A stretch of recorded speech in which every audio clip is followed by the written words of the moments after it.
আমি বেশি সাউন্ড দেই তো এই জন্য ওরা সাউন্ড কমায় দেয়, বুঝেন নাই? ওরা চিন্তা করে যা যায় হুজুরের গলার উপর দিয়ে যাক, আমার মাইকটা সেফ থাক। ওরা বুঝে না যে তখন ওই হাজার লক্ষ মাইকের চেয়ে হুজুরের গলার দাম যে বেশি, ওরা বুঝে না। কে বুঝাইবো ওদেরকে বলেন? ওরা মাইকের মায়া করে কিন্তু হুজুরের গলার মায়া করে না। আরে বেটা, তোর দুই একটা মাইকের তার তুর ছিললে এটা তুই রিকভারি পাবি, হুজুরের গলাটা নষ্ট হয়ে গেলে এটা রিকভারি করতে কষ্ট হবো তখন। যেভাবে তোদের জন্য, দেশের জন্য, জাতির জন্য, ইসলামের জন্য চিৎকার করি, এই সহজ না, খুব মাগনা না। এটার জন্য আমাদেরকে অনেক মূল্য দিতে হয়, নির্মম নির্যাতন সহ্য করতে হয় আমাদেরকে, অন্ধকার কারা প্রকোষ্ঠে নিক্ষিপ্ত হতে হয়েছে আমাদেরকে, স্বৈরাচারী শেখ হাসিনার সরাসরি টার্গেটে পরিণত হতে হয়েছে আমাকে। গোটা বাংলাদেশের প্রশাসন, রাষ্ট্রযন্ত্রকে আমার ব্যক্তিগত বিরুদ্ধে ব্যবহার করা হয়েছে, সমস্ত গোয়েন্দা সংস্থাগুলোকে আমার বিরুদ্ধে লেলিয়ে দেওয়া হয়েছে, যেখানে আমার নাম পেয়েছে তছনছ করা হয়েছে।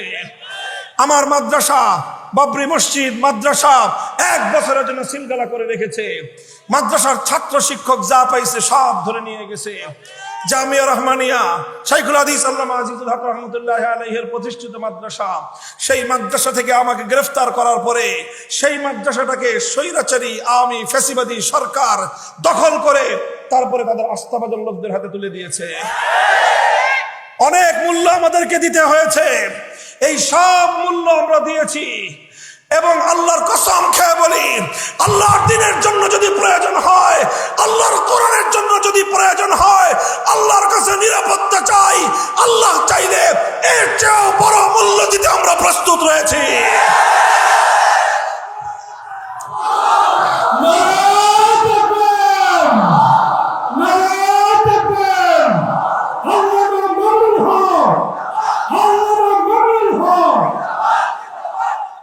আমি আপনাদের সম্মুখে পবিত্র কোরআনে কারীমের সূরাতুল হজ্জের 41 নম্বর আয়াতটুকু তেলাওয়াত করেছি। এটি একটি গুরুত্বপূর্ণ নির্দেশনামূলক আয়াত। আল্লাহ পাক রব্বুল আলামিন এখানে মুসলমানদের রাষ্ট্রনীতির মৌলিক কিছু কথা তুলে ধরেছেন।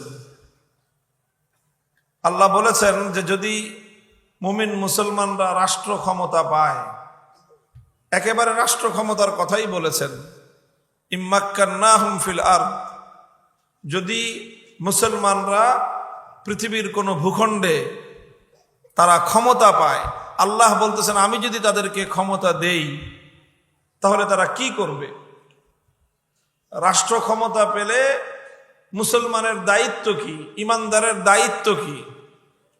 রাষ্ট্র ক্ষমতা দিয়ে শুধুমাত্র নিজের আখের গুছাবে, নিজে আর নিজের পরিবার পরিজনের জন্য জনগণের সম্পদ চুরি করে আঙ্গুল ফুলে নিজেরা কলা গাছ হবে? বিষয়টা কি এমন?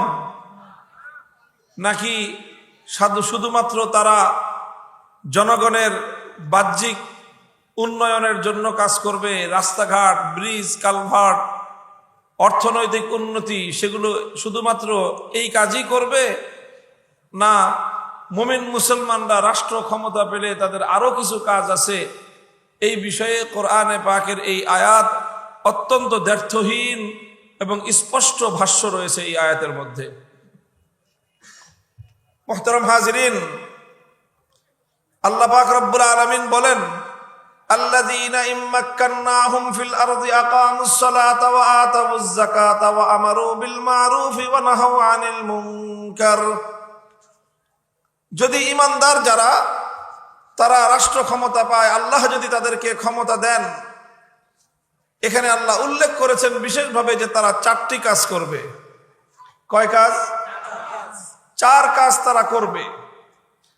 1 নম্বর কাজ হলো আকামুস সালাহ, তারা রাষ্ট্রের মধ্যে নামাজ কায়েম করবে। গোটা রাষ্ট্রের মধ্যে, রাষ্ট্রের সকল মুসলিম নাগরিকদের মধ্যে সালাত এবং নামাজ তারা কায়েম করবে। এটা হলো রাষ্ট্রের প্রথম দায়িত্ব। সর্বপ্রথম আল্লাহ পাক রব্বুল আলামিন নামাজ কায়েম করার কথা বলেছেন। এটা খুবই তাৎপর্যময় একটা নির্দেশ। নামাজ কায়েম করার কথা কেন বললেন? কারণ রাষ্ট্রের অন্য যত কাজ আছে, জনগণের উন্নতি, অর্থনৈতিক উন্নতি, নানা ধরনের রাষ্ট্রীয় যত উন্নয়ন, যত কাজ আছে, এই সব কিছুর আগে নামাজ কায়েম করার কথা এজন্যই বলা হয়েছে। কারণ যদি রাষ্ট্র তার জনগণের মধ্যে যথাযথভাবে নামাজ কায়েম করতে পারে, তাহলে অন্য সব কাজের জন্য এটা সহায়ক হবে এবং অন্য সব কাজ সহজ হয়ে যাবে। কিভাবে সহজ হবে? দেখেন, খলিফাতুল মুসলিমিন ওমর ফারুক রাদিয়াল্লাহু তাআলা আনহু পৃথিবীর ইতিহাস যাকে জাতি ধর্ম বর্ণ নির্বিশেষে সর্বকালের সর্বযুগের অন্যতম সফল রাষ্ট্রনায়ক হিসেবে স্বীকৃতি দিয়েছে। অর্ধজাহানের খলিফা ছিলেন তিনি, দিগ্বিজয়ী মহাবীর সেই হযরত ওমর রাদিয়াল্লাহু আনহু তিনি কিভাবে রাষ্ট্র পরিচালনায় এমন সাফল্য অর্জন করেছিলেন, হযরত ওমর রাদিয়াল্লাহু আনহুর জীবনীতে পাওয়া যায়।